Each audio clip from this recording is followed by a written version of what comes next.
Welcome everybody to the Garlets High Performance Garage channel. Well, I guess we aren't going to break any records this year. It snowed last week. Towards the weekend, of course, they were calling for drastic, extreme accumulations of snow that we didn't get because it was just not cold enough. It did snow. They did throw salt on the roads, because that's what they do in the wintertime. So, we didn't make it to the end of December of running the old cars on the road. So, and with that being said, and all the salt on the road, I have nothing to run but the square body 84 Chevy pickup truck. So I'm still looking for another car.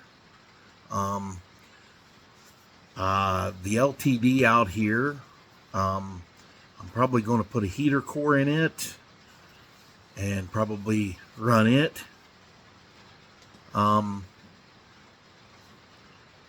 But tomorrow I'm going to look at another Mercury Grand Marquis. It's over in the hills of Pennsylvania. I'm going to go check it out. And I got my settlement from insurance. And what else do I want to say? I saw a couple cars on Marketplace. I saw a really nice Lincoln town car in Johnstown. Doesn't have a lot of miles on it. I think it had like 100 and just a hair over 100,000 on it. Which for those cars at 4.6, that's just they're just broke in. So you can put it, I've seen people put 300,000 miles on those engines and them still be okay. But I don't really like running my square body in salt. I didn't want to do that. So what I'm probably going to end up doing, I'm going to get 2 Panther cars is what I'm going to do. One is going to be a spare. It's going to be a backup for all year long. So if it's snowing its ass off, one of them has a problem, an issue of some kind, I can get in the other one and go. And don't have to worry about it. And I can just get on with my day and worry about fixing it another time. So that's the plan. Now, the car I'm looking at, the guy wants $3,000 for, so I'm going to try and haggle him a little bit. But the car I'm going to look at, according to the pictures and the mileage, it's like 90 couple thousand it has on it. Very nice interior. Engine sounded good in the video. It had new tires, new brakes on it, oil change. Transmission was working in real good and all that other shit. Nice paint. It has cloth interior. You don't have the leather, which, I don't give a fuck about that. The thing is, though, the cloth, you can't keep it as clean as what you can the leather, though. But anyhow, I'm going to go check that out tomorrow. And I'm going to do that in the morning. And I'll see what I'm going to do at that point. I hate jumping on the first thing, but I have been looking around. I did look at a police interceptor about over a week ago. It's been sitting in a field for 2 years. I'm pretty sure it's going to need a complete brake system job. It's going to need a battery. It's going to need exhaust work. Of course, any of them I get are going to get some kind of exhaust work. from me, because I like to be able to hear them cars, and when you put the right muffler and stuff on them cars, they sound really good. But the trouble is, when you have catalytic converters, it really takes a lot of the sound away. A lot of people straight pipe them from the converter, and they're pretty loud when you do that. So I'm probably going to get some Super 10 knockoffs, whatever car I buy, and put them on, and each of them are going to have dual exhaust, true fucking dual exhaust. None of this single into duals bullshit, and none of this fucking single tailpipe shit. Whoever thought that up needs fucking punched in their fucking nuts, or fucking throat punched, because that is the dumbest idea I've ever heard. Why would you not put true fucking dual pipes on a V8 engine? Why would you single it and choke it? I just don't understand that. And choking it with unnecessary emissions is another fucking thing that's stupid, that really eludes me, other than, the government trying to get another carbon tax out of your ass for no fucking reason but them being greedy. Because, climate change is not real, and pollution is not real, because we need the carbon in order to survive. And if it gets lower than the 0.02% than it is, and I'm sorry, 0.04% than what it is, you're going to see shit start to die throughout the world. Plants and stuff, and animals.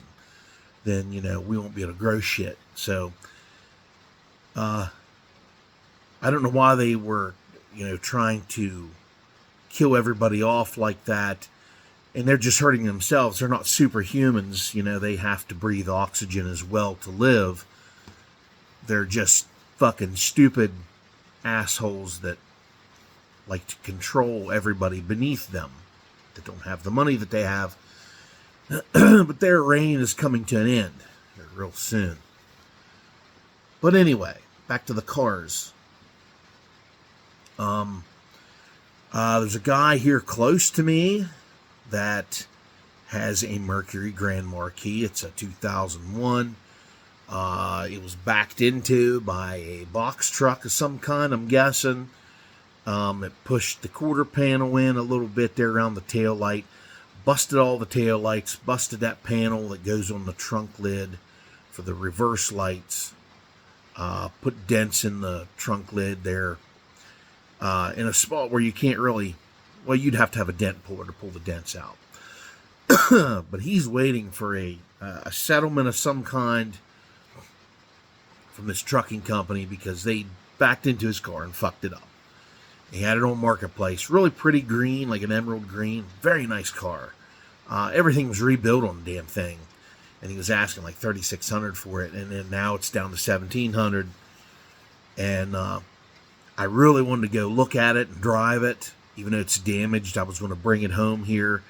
I was going to pop the dents out of it myself with the old-fashioned fucking hammer and a fucking board. And I was going to buy tail lights and that tail pan, that reverse light panel for the trunk lid. I was going to get all that stuff off eBay, or maybe even just get another fucking trunk lid and put on the damn thing. Whatever I could do. But there's subtle changes of those cars from the 90s till their end in 2011. They just had subtle changes, like the tail lights. Like the tail light setup for the Mercury and the Crown Vic and the Town Car are all fucking different. Of course, the Town Car has different taillights completely, different design. But the Mercury and the Crown Vic have a similar taillight housing and everything. But the Mercury has an extra light for the turn signal, instead of sharing a signal there like a double element bulb in one. So you just have two fucking lights in each tail light. The Mercury has three in each tail light.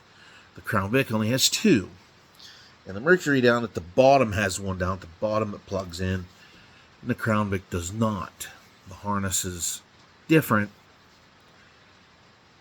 but they bolt up the same. You could put it in there and just not have the light, but the Mercury needs it for the turn signal.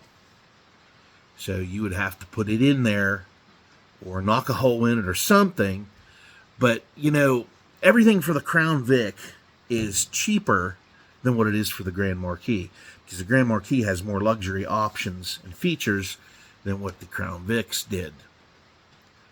So that's where I'm at right now. I couldn't go look at the car here in Frostburg for sale, the green one. I could not go look at it. The guy says he's waiting for the settlement. He said I'm my hands are tied. I got to wait for this money. He was going to fix the car up, and then he said fuck it. He was just going to get rid of it and just use the money for something else. I don't know what he's doing, but anyway, I was going to get this car, and I was going to get the Interceptor and just have two. But the thing is, I got to fix these cars, and the Interceptor's a 2011. I'd have to have it inspected, which is going to hold shit up. But right now, the way I'm seeing things right now, if I get this one in PA that I'm going to look at tomorrow,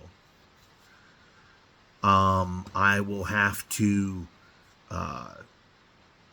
either save some money or sell something out here in order to get another Panther car. So my plan as of right now, I don't know how it's going to work or what the hell I'm going to do here. We're going to test the waters a little bit. If, let's just say, hypothetically, if I get this Mercury, I'm going to go look at it. It's an 03, so it can be tagged historically in the state because it is over 20 years old. It's 21. Next year it'll be 22. So if I get that and I put historics on it, then I can take the weight off of my square body. I can clean it up and just park it and not run it anymore. But then I will need it to fall back on if something happens to go wrong with this car if I buy it. So, and then what else I was planning to do, if I get the Mercury, I put it on the road. I get it running. Well, it's already running. I just get it on the road and just start driving it and fix it and do stuff to it that I want to do to it as I go along. Then I can sell the square body, and then I can go buy the Lincoln over in Johnstown. If it's still there by all this fiasco shit is over with, then I could have two vehicles. The town car it's white. I don't particularly care for white, but it is in excellent condition. It just has a hair over 100,000 miles on it. It has leather interior. It's got all the bells and whistles. It has dual exhaust from the factory on it. And all I'd have to do is put a set of mufflers on it. And I like to cut two of them cats off because they have four of them on there. And they don't need four. They don't even need two. But I'll leave the two on there for the O2 sensor. So that's what I'm going to do. That's the plan for now. But if I go over there tomorrow and this car does not meet or exceed my expectations, it will stay where it's at. And the Interceptor, I got to thinking about it. I would like to have that car. He doesn't want a shitload of money for it. But it's something I'm going to have to work on a bunch first, and it's going to have to go through inspection. With the town car it's an 02 or 3, maybe even a 4. I forget, but it's under the line, so it can have historical tags as well.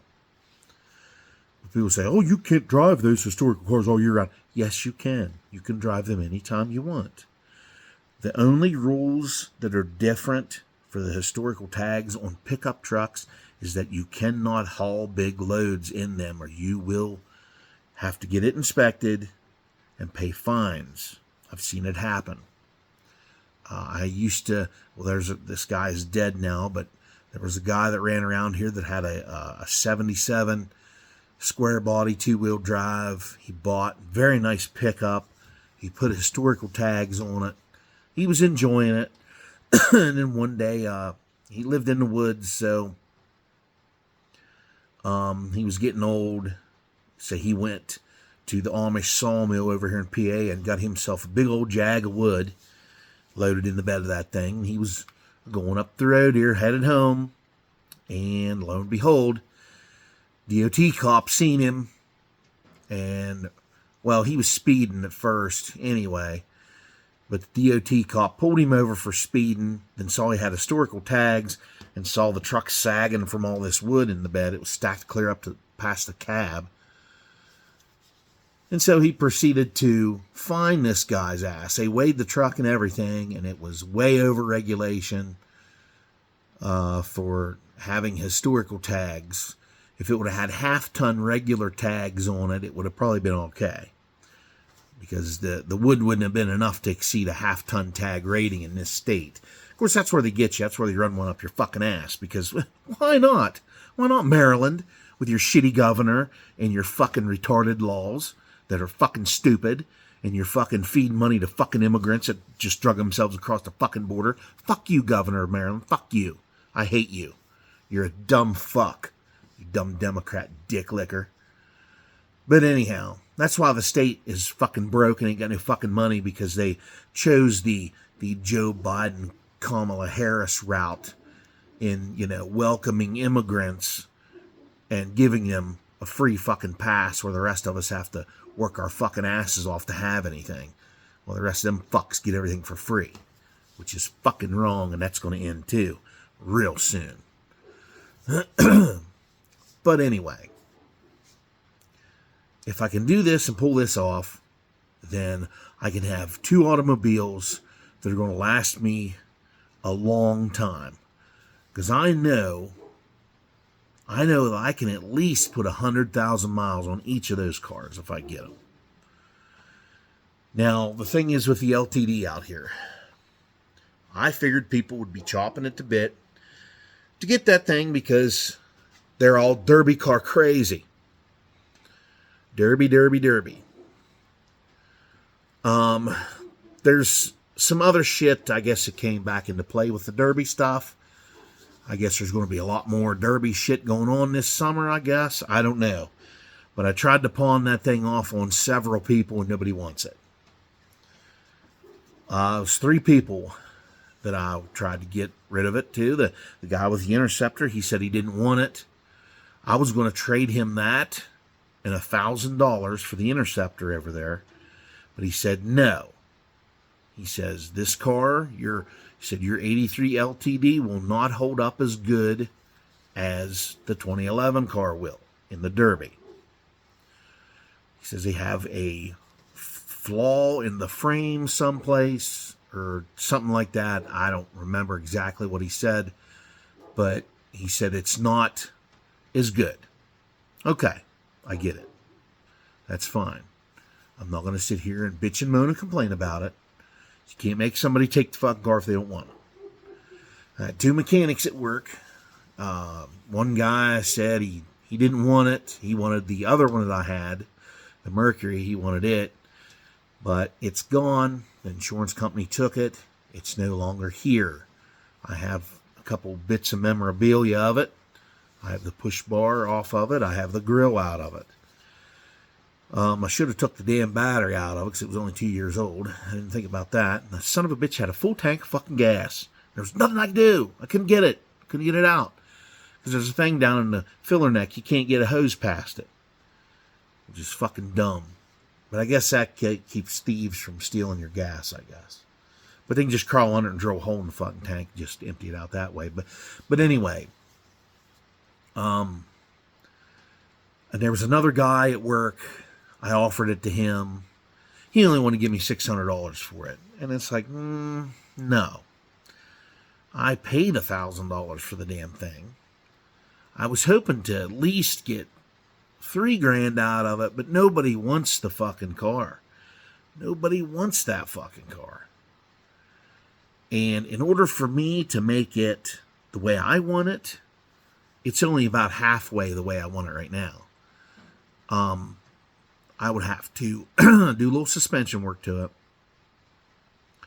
I'll have to get coil springs, some stiff ones, and put in the front of it to raise the front end of it up because it just lays on the ground in the front. I'd have to put a set of shocks on the front. I'd put a set of air shocks on the back. What else would I do here? I'd put a different set of wheels on it. Go to 15-inch wheels instead of these shitty fucking 14s it's got on it. And it needs tuned up again. It needs spark plug wires. It needs a cap and a rotor. I'd probably keep the throttle body injection on it for a little while, but then I would eventually change the intake to aluminum, like an Edelbrock aluminum intake for a small block Ford, and put a 600 Holley on it with a electric choke, so you could run it all year round.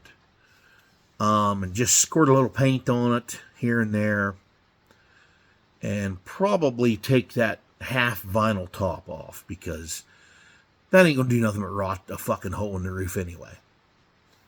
So if I was to keep it, that's what I would do with it. Which I may end up keeping it anyway. I mean, unless down the line there somebody needs it. I offered it to a few people, and it's like they want it for nothing. And they're like, oh, it's not popular, it's ugly, it's whatever. It's a good car. It's a car that you could have an accident with and walk away from. You could even probably start it back up and run it. I mean, everything is good on the car. Tie rods, ball joints. It's all good. The brakes are extremely good on it. It has excellent braking system. 302 V8. I mean, it doesn't fucking scream, but it runs good enough. I don't like the transmission. I don't know what it was in the 80s. GM and Ford had the worst fucking transmissions I've ever fucking seen. Unless they were straight stick.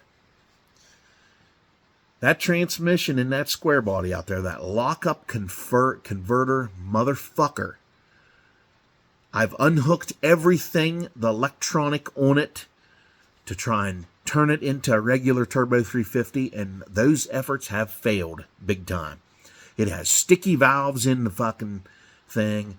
The one day I had my passing gear was sticking on it. It wouldn't kick out of passing gear, or it would kick way in high gear and not come out.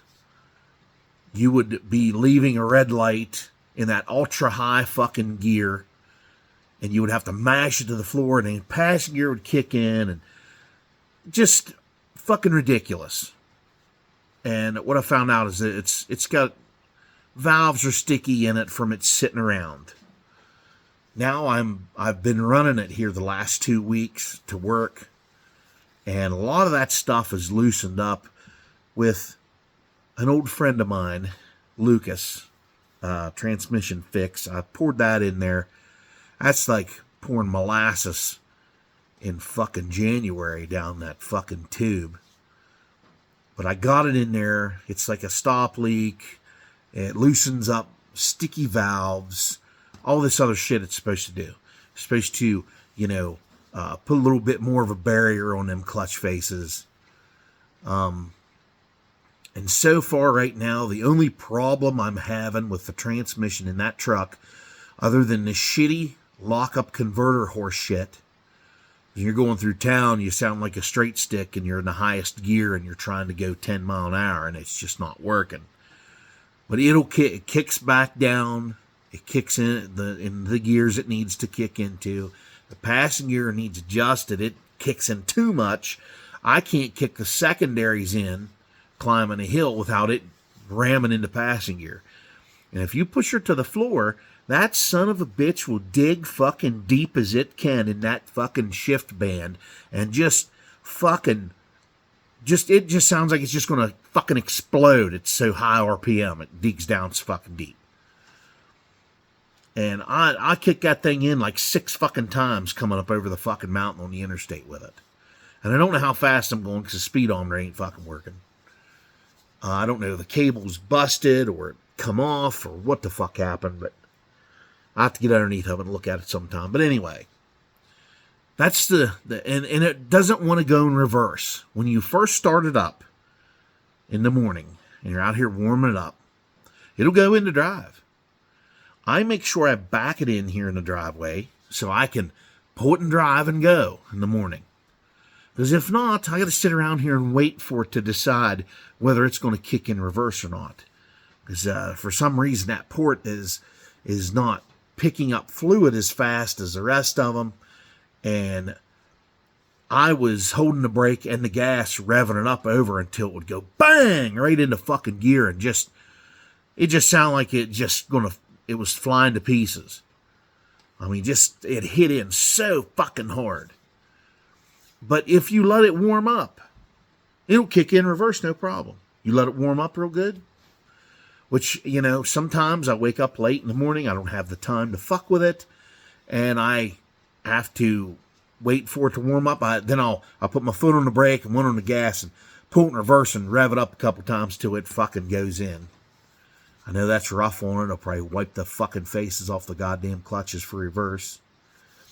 But anyhow, it really needs a turbo 350 put in it, a regular turbo 350 with a regular stall converter, because that 305 is stock. And it detonates. If you leave it in park and shut it off after you run it for a while, it'll detonate. But it's not as bad. It'll jump and thrash a little bit and it'll shut off.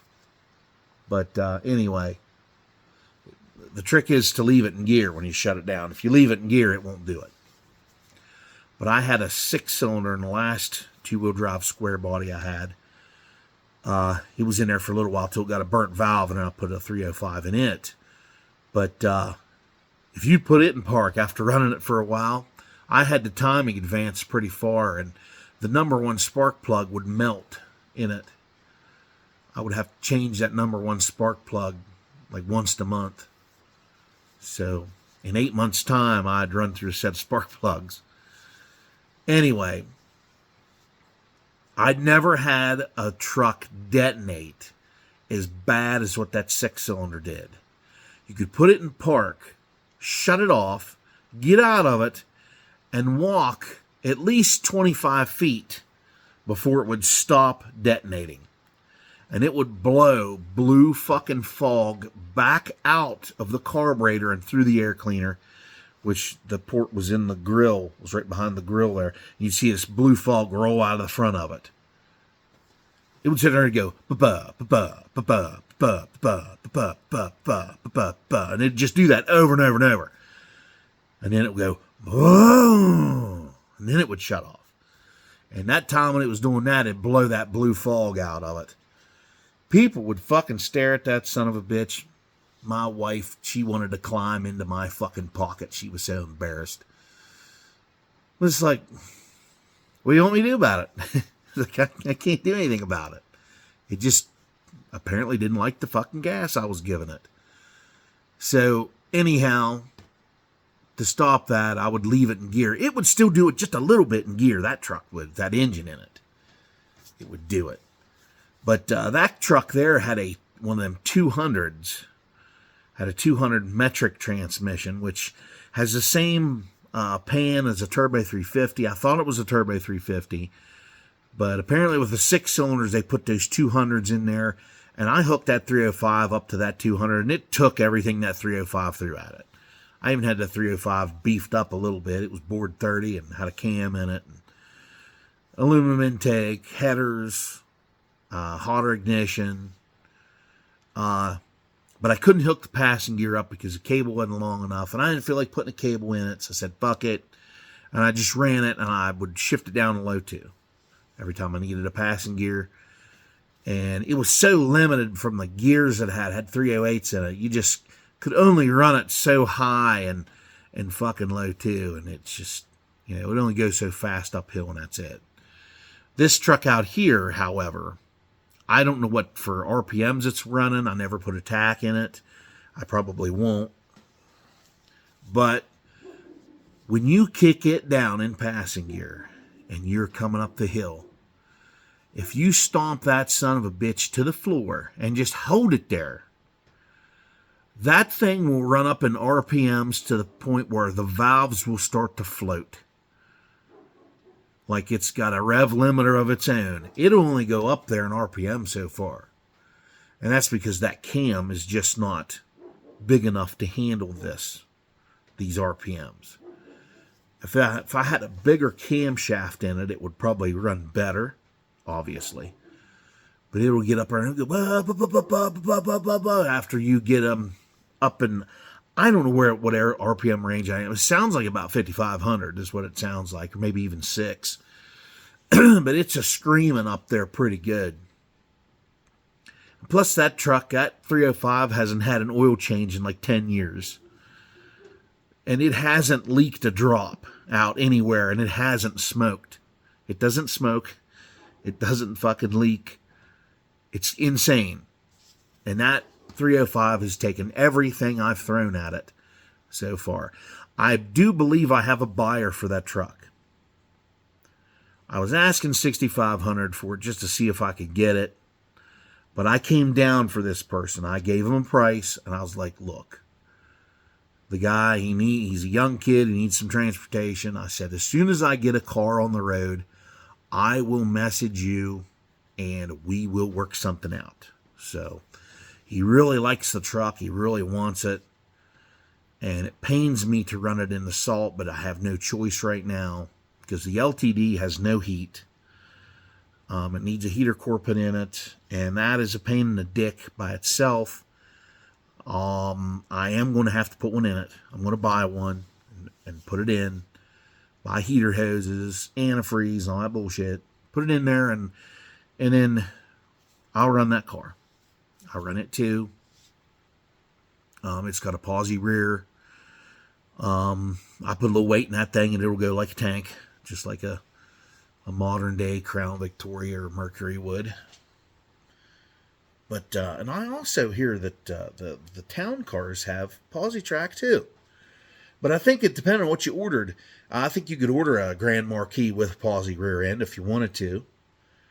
But I think the gear ratio was limited. They usually have a 327 ratio in them. The Interceptors have 355s and all that shit. So we're going to see. We're going to see what happens here and see what develops. And hopefully I'll do a video with the next fucking Grand Marquis perhaps. Or maybe it'll be a town car. I don't know. We'll see what happens. But I'm supposed to go tomorrow morning early. A friend of mine is taking me over. And I'm going to try to put it on insurance if I buy it. And I'm just going to drive it home, no tags on. Just drive it. Because, I don't know, what could happen? They pull you over. What are you doing? And if I show them on my phone I have proof of insurance, they'll shut their fucking pie holes.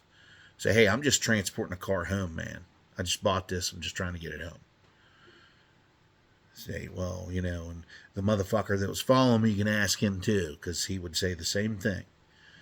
So anyway, everybody, it's half rain and half snow here right now. Again, plus for the next 4 days, tonight, starting tonight, Thanksgiving Day, which happy Thanksgiving, everybody. Tonight, late, we are going to have lows in the teens, and it's not going to be very warm for the next 4 days. So we're going to have to endure some bullshit fucking cold for the next 4 fucking days. crazy ass fucking wind chill and all that bullshit. It was longer. According to the weather, it was going to last for like 2 fucking weeks. And I was like, oh my god, I don't know how long I can leave my fucking water drip so it don't freeze. That's fucking insane. I ran around here last night sealing things up before the rains came. So anyhow, everybody, we'll see what develops, and I'll do another video sometime. If I drag something home tomorrow, I'll do video on it. If it isn't pouring outside, which it'll probably be snowing. So I guess we'll see what happens. And all of you have a good holiday and a great weekend. And I'll see y'all on the next one.